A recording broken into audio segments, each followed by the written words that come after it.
இருக்கின்றார். அப்பொழுது பகவான் கிருஷ்ணர் புண்டரீகனை பார்ப்பதற்கு பண்டரிபுரம் வருகிறார். வந்தபின் புண்டரிகா புண்டரிகா புண்டரிகா என்று அழைத்து எட்டி பார்த்தார். அதற்கு புண்டரீகன், சுவாமி, அந்த செங்கல் ஆசனத்தில் சற்று நேரம் எழுந்தருள்வீர். நான் என் பெற்றோர்களின் சேவையை முடித்துவிட்டு வருகிறேன்.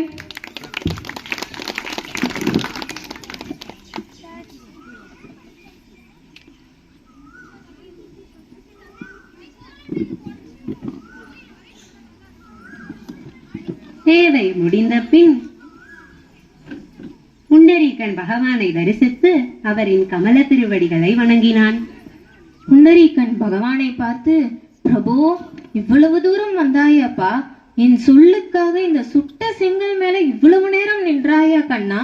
என் தவறை மன்னிப்பாய் பிரபு. அதற்கு பகவான், புண்டரீகா, தாய் தந்தையின் சேவை மகிமையை உலகிற்கு காட்டிய நீ உத்தமனானாய்.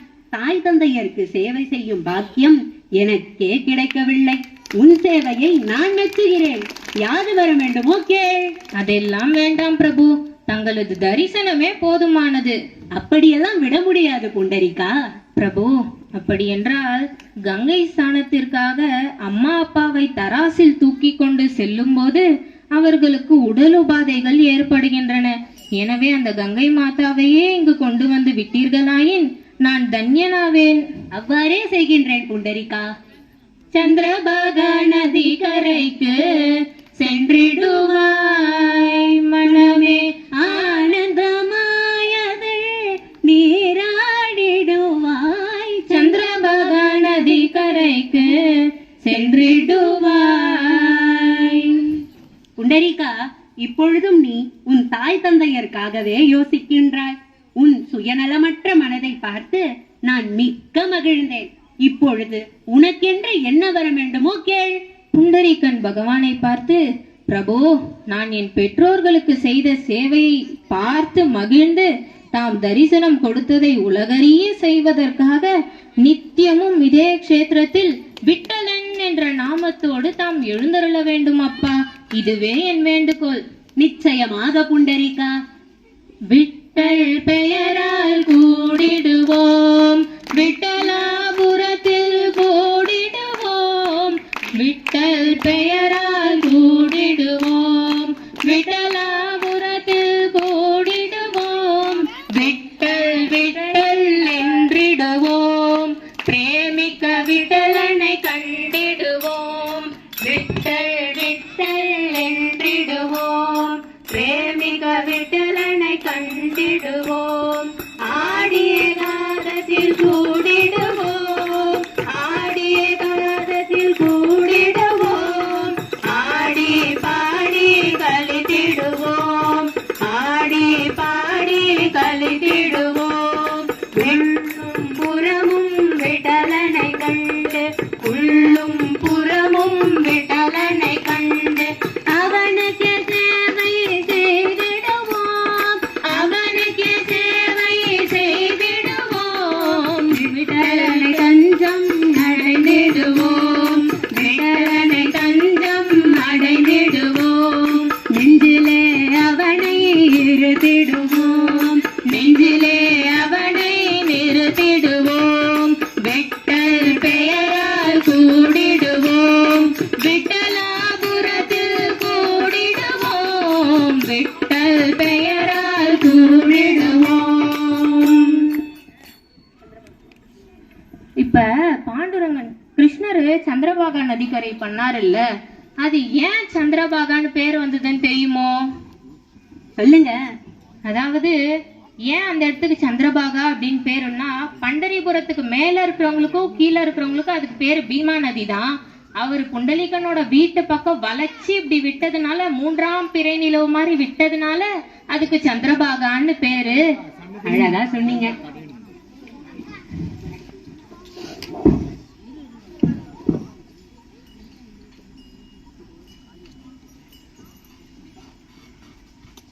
பாண்டுரங்கன் பண்டரிபுரம் வந்தாச்சு, அப்புறம் என்ன?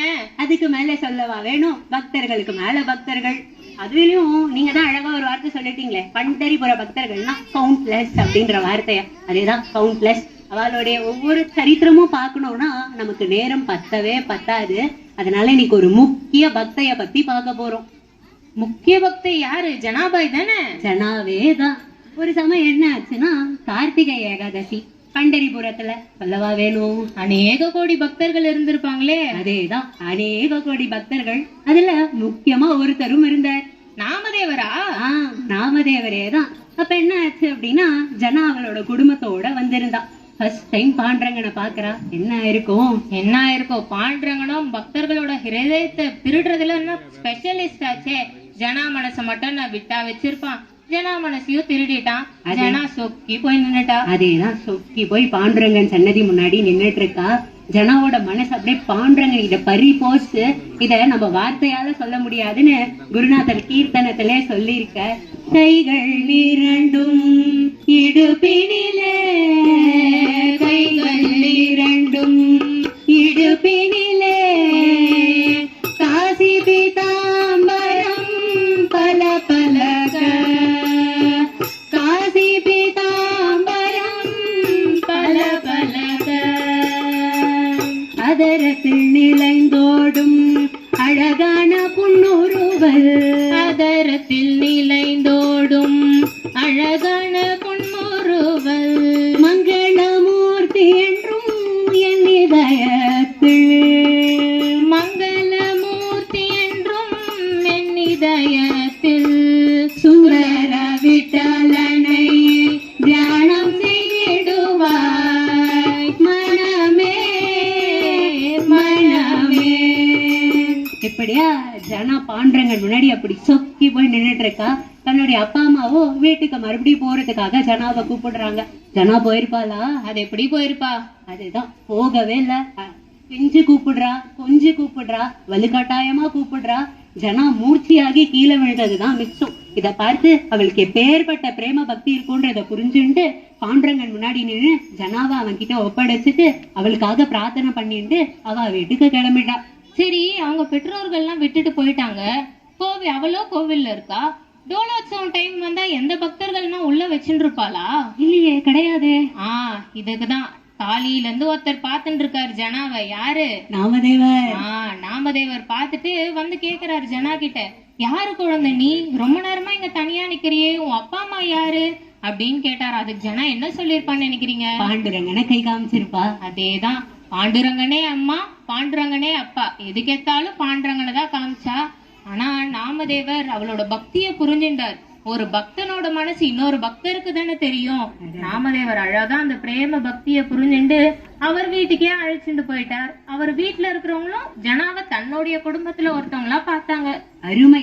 அதுக்கப்புறம் என்ன சொல்லவா வேணும்? ஜனாக்கு நித்திய பண்டரி வாசம், நித்திய சந்திரபாகா ஸ்தானம், நித்திய சாதுக்கள் சேவை, நாம கைங்கரியம்னு ஜனாவோட வாழ்க்கைய மிளிர ஆரம்பிச்சுச்சு. இனிமேல் ஜனாவோட வாழ்க்கையில என்னென்ன அதிசயம் நடந்ததுன்றத நேர்லயே பாத்துருவோம்.